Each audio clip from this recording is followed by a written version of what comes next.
Hello and welcome back to Painting Fundamentals. I'm Joe Carswell, and this lesson is going to cover one of our most important painting materials. That's the paint itself.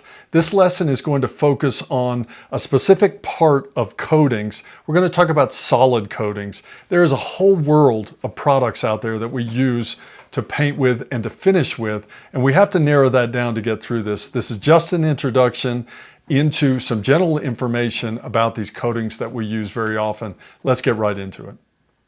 First, a thank you to Benjamin Moore for the support they've given us that's allowed us to bring this course to you at no cost.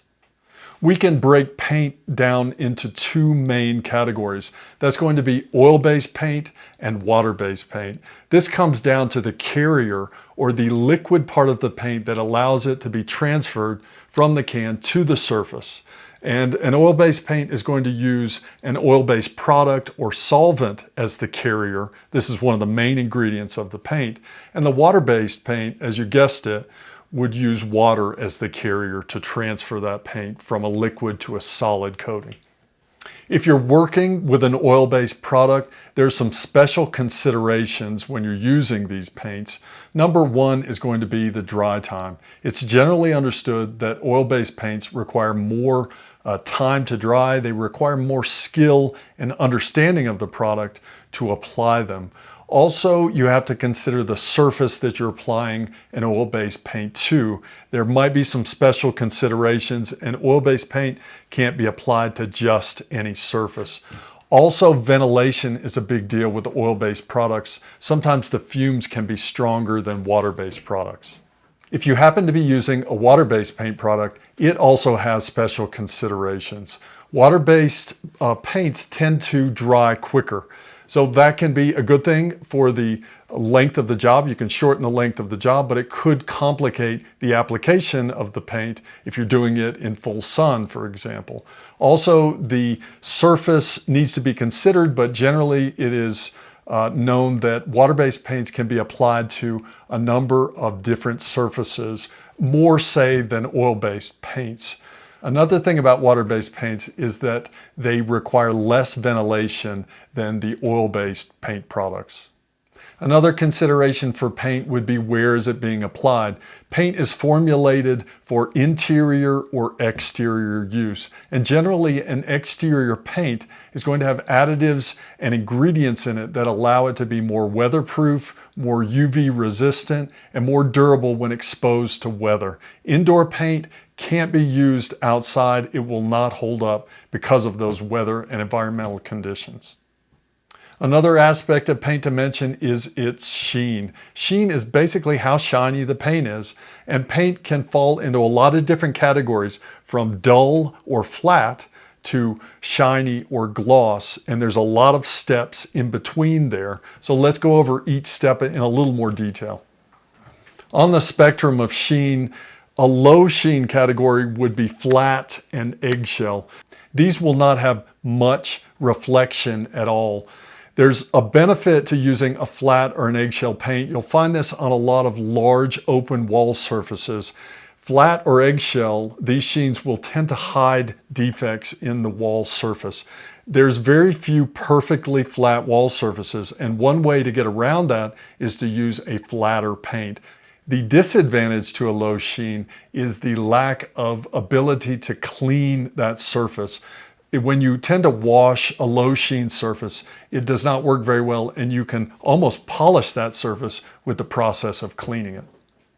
Next up, we have the medium sheens, and these could be called satin or semi-gloss. Keep in mind, a lot of manufacturers have steps in between these sheens, and they also might give them different names, but these are sort of standard names. Satin is more of a modern one. It's a little shinier than eggshell, but not as shiny as semi-gloss, and semi-gloss is a little shinier than satin. So we're stepping up in our amount of reflection that this surface will provide when we paint with it. And as we go up in sheen, we're adding this washability of the surface. We can start using these particular sheens on areas like trim, where hands would be applied, where dirt needed to be removed, say baseboards. This is a typical place where we start to gather dirt and we need to clean them. once you start adding sheen or more shine to the surface, now all of the defects are going to start showing up. They're going to be more obvious. So we have to make sure that these surfaces are prepped properly for the amount of sheen they're going to be receiving in the finished coat. A good example that I have here in the classroom of how sheen will amplify defects is on this wall here. So we applied a semi-gloss paint onto this particular wall. That's not a typical situation to do unless you're in, say, a bathroom or a kitchen, somewhere where you will need to wash those walls. You have to be very careful with using any sheen on a large flat surface, because if you change your application tools or you change the technique that you apply it with, it's also going to amplify any defects in the way you've applied that paint. So it's going to find the defects that are already in the wall, and it's going to cause defects in the way that you apply it as well. So I don't know if you can see this, but if you look closely, you can see the difference between the roller and the brush marks, and there's a pretty solid line here. That has been exaggerated because of the sheen that was used in that particular paint. A better choice here would always be a flat paint. It's going to mute those defects and not make them show up as much in the final finish. When we get to a high sheen or a gloss finish, this paint requires a lot of skill to apply. Any problems with your application or your surface that you're painting on are going to be very obvious with this paint. The advantages to a high gloss paint or a gloss paint is going to be that it has a lot of washability, it has a lot of durability to it. All of the wear or abrasion is going to be resisted, and all of the chips are going to be resisted. So this becomes a much more durable finish, but now we have to apply it with a lot more skill and control. Now that we know something about the aspects of paint, let's get into some of the paint classes. There's a whole category of paints called primers. Primers are not finished coats. They're not meant to be the last application. This would actually be the first application. Think of a primer as a glue, and primers stick to surfaces better than paint sticks to surfaces. So if we apply the primer, we can then apply the paint to the primer, and we get a better finished adhesion for everything. There are special types of primers we can call sealers or stain blockers. These have the ability to make sure that your surface that you're getting ready to paint onto doesn't transfer any kind of stains or tannins from woods or any strange lines or colors through that sealer or stain blocker into your finished coat. If you have a difficult surface, if you have some flood damage, or you have some wood that has particular rosins or tannins in it, these colors won't be transferred through. This sealer or stain blocker will work as a barrier between the surface you're painting on and the top coat that you want to end up with. By the end of the job, we're going to be using a top coat. This is your finished coat. This is what you're going to see. So at this point, we're using this product. We're paying a lot of attention to what the finish looks like. This is where all our detail comes through. This is where the job looks good. Let's take a quick look at some paint types that you might see when you're painting. Starting with latex paint. This is water-based. This might be your most common. You're going to see a lot of this. And this requires water cleanup. It's going to go on really easily, can be used interior or exterior, but it's a latex base. It's going to have a lot of flexibility to the paint. Latex is a rubber product.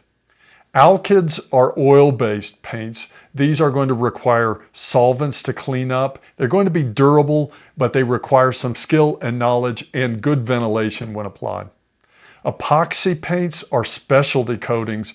These have a base and then a hardener. You have to add the two together, and then there's a certain amount of time you can work with this paint and it cures. Most paints air dry. Epoxies are a cured time product, so you have to be very careful when you start and when you finish, and you have to know this product very well to use it.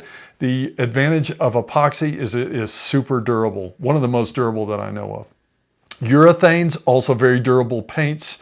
These require special skill to use too. Very touchy, finicky paints to use. They dry really fast, but they have a super hard finish that is an air drying process. An aspect of any paint or coating to talk about is VOCs, which stands for volatile organic compounds.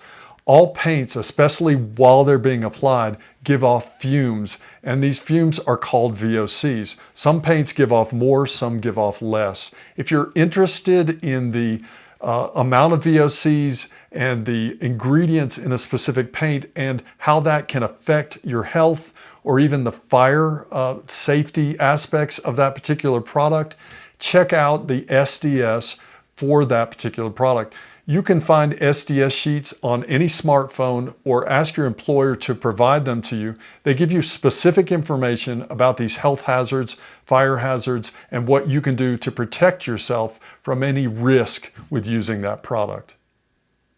It's not often that we can paint without producing waste paint. What do you do with paint once you're done with it and you don't need it? The thing you can't do is just throw it away. Paint is considered hazardous waste, so we have to deal with it as a hazardous waste product.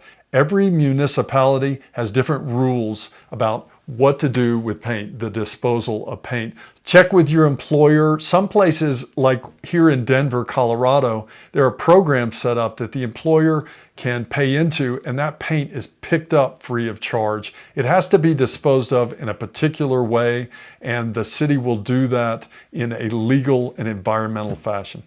Let's do a quick review of paint and solid coatings. Quality paint includes special ingredients that improve the durability, workability, and coverage, and other more specific aspects of the finish. The two main categories of paint are oil and water-based, and there's pros and cons for each. The applied paint finish dries to a specific sheen from flat to gloss with several steps in between. You could say matte hides defects, but it's less durable. Gloss shows a lot of defects, but it's more durable. There are several classes of paints, and each class serves a different function during the painting process. Primers promote adhesion of the paint to whatever surface you're coating. Sealers and stain blockers work as a barrier to prevent bleed through to the top coat. Top coats are the final finish layer. This is what adds durability and the look of the finished paint job. The properties of paints change with different types of coatings. This affects things like cleanup, durability, workability, health hazards, and even dry time. Some paint types are water-based, oil-based, epoxy, and urethane. All paint is considered hazardous material and must be handled properly and disposed of in a specific way. Review the appropriate SDS for specific information that is easily available for every product about safety and health hazards. This is a list of terms used when we're talking about paint products. And as always, I like to stress this idea of learning the language of building and using it on the job site, especially when we're getting into technical things like the materials used for paint. We only covered the basics here today about paint, but now you know a few things that you can build on with more information, and you can spend a whole lifetime learning this stuff, and you should if painting is going to be a career for you. Just so you know, we filmed these lessons out of order. This is my last take for paint and solid coatings. This will probably end up very early in our course. We have a lot of other stuff coming. We're going to take this paint that we've learned about and combine it with a lot of other materials, a lot of other tools and processes. We're going to put it all together and show you how to coat a surface like a pro. So thanks for watching. I'll see you in the next lesson.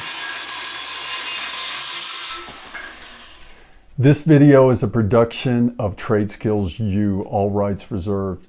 If you provide instruction in the construction trades and have a need for videos like these, please contact us at tradeskillsu.com.